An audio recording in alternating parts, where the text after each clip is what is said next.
Did you know there's a city that has been continuously inhabited for over 20,000 years? Imagine the stories its stones could tell, the empires that rose and fell, the secrets buried deep beneath its sands. Welcome to Jericho, the city that has seen it all. Today, we'll unravel its remarkable journey, from its prehistoric origins to its vibrant present. What makes this city the cradle of human civilization? Jericho's story begins in the Neolithic period, around 10,000 BCE, long before the Egyptian pyramids or the Mesopotamian ziggurats. It's hard to believe, but in the middle of the desert, Jericho was an oasis. Why here, you ask? The secret lies in the Ain es Sultan spring, a source of fresh water in an otherwise barren landscape. This spring turned a dusty patch of land into one of the first agricultural hubs in human history. Picture a group of hunter-gatherers stumbling upon this spring after days of wandering through the dry, unforgiving terrain. Tired and thirsty, they set up camp and began to experiment with planting seeds and domesticating animals. This was revolutionary at the time, a shift from nomadic lifestyles to a settled community that cultivated crops and raised livestock. They built mud brick huts, and slowly but surely, a small village emerged. By 8000 BCE, Jericho was more than just a village. It was a fortified city. A massive stone wall, over 12 feet high, surrounded the settlement, and a watchtower stood in its midst. Archaeologists still debate its purpose. Was it a defense mechanism? Was it meant to keep out wild animals or hostile neighbors? Or perhaps it was a symbol of the community's collective power, signifying a shared sense of identity and belonging. Either way, this makes Jericho home to the oldest known defensive wall in the world. These were the first steps towards what we now recognize as civilization. Early Jericho was a melting pot of innovation, a place where humans learned to control their environment, to organize, and to build. They invented new tools, perfected agricultural techniques, and even engaged in some of the earliest forms of trade, exchanging obsidian, shells, and other valuable goods with distant communities. Can you imagine what it was like? A community of a few hundred people living behind protective walls, surrounded by lush fields of wheat and barley. They were among the first to reap the rewards of settled life, creating a microcosm of the civilization that would flourish thousands of years later. But this was only the beginning of Jericho's long and complex history. Fast forward to the Bronze Age, around 3000 BCE, and Jericho had grown significantly. Thanks to its strategic location near the Jordan River and its rich water supply, it became a city of influence.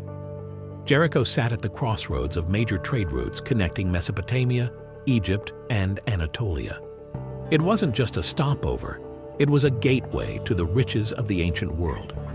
The city's prosperity can be traced through the artifacts unearthed, pottery styles from distant lands, precious stones, and even Egyptian scarabs. Imagine camel caravans loaded with spices, textiles, and precious metals arriving at Jericho's gates. The air would have been filled with the scent of frankincense, the clinking of coins, and the sounds of different languages spoken by merchants from across the region. This influx of wealth transformed the city into a bustling trade hub, its markets filled with goods from distant lands. But with wealth came envy, and Jericho's fortifications became stronger, reflecting the city's growing need for protection. During the Canaanite period, around 1700 BCE, Jericho's walls grew thicker and stronger.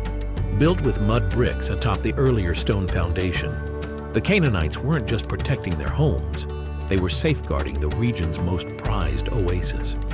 The walls were not just practical barriers, they were symbols of Jericho's power and wealth, a statement to any who approached that this was a city to be reckoned with. But no wall can stand forever. As the city thrived, it also attracted the attention of powerful neighbors and rival city-states.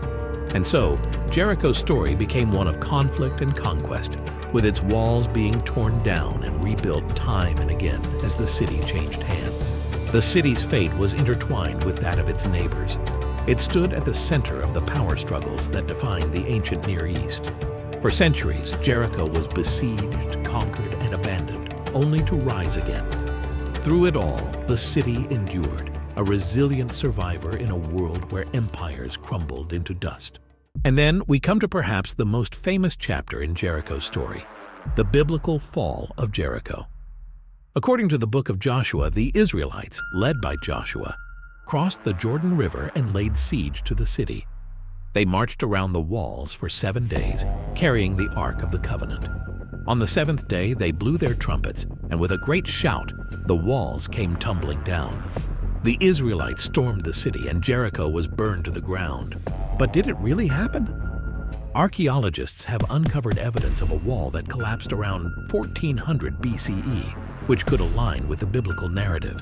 They've found charred remains of houses and indications of a sudden destruction layer. Some believe this supports the story, while others argue it's purely coincidental.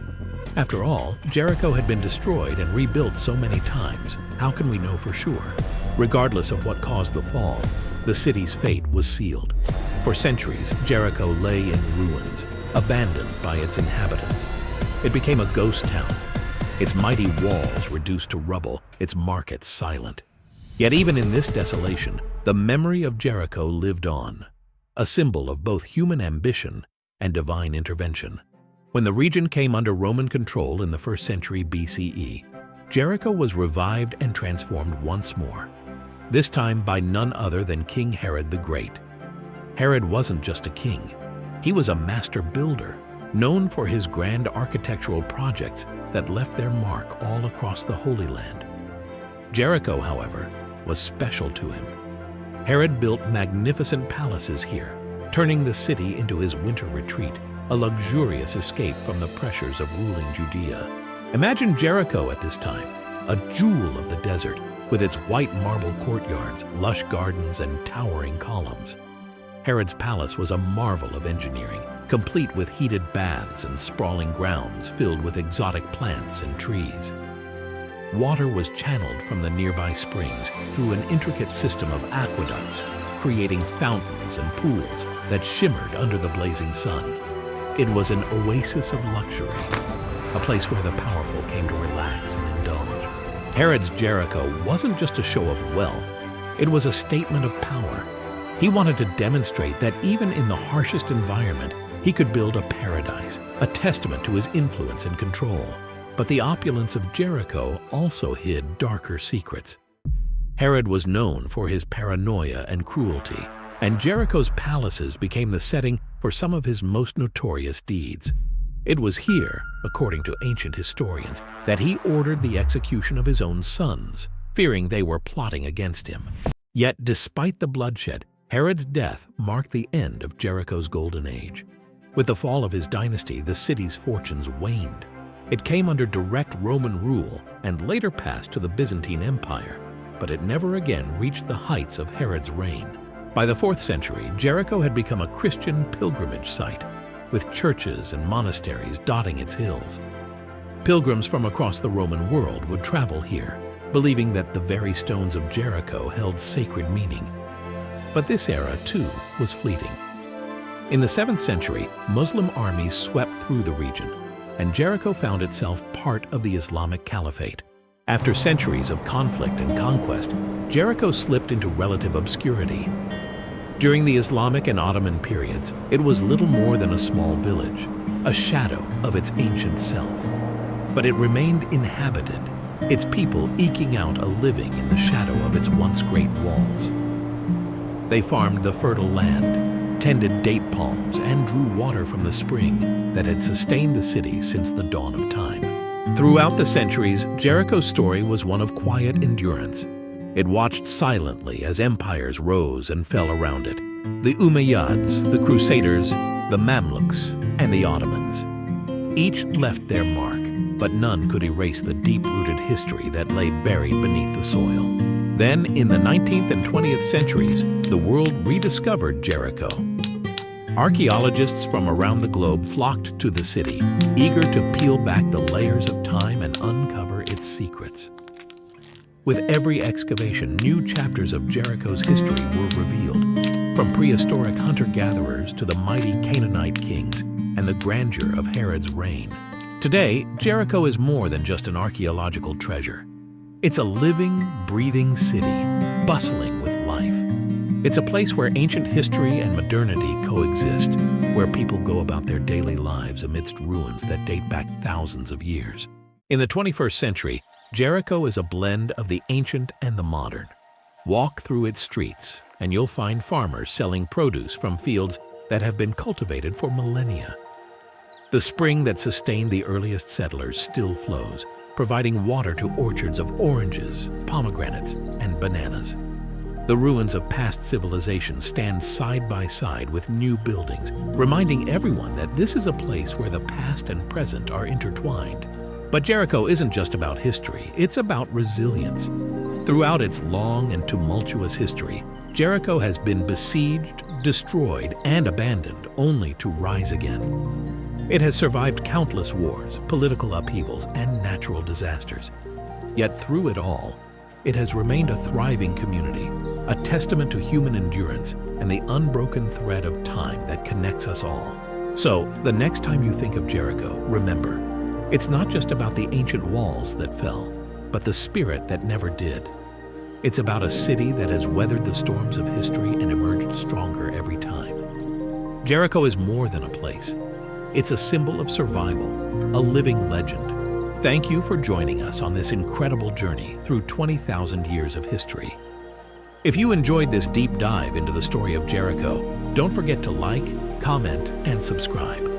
From ancient secrets to modern marvels, stay tuned for more mysteries of the world, right here on Mystic Blueprints.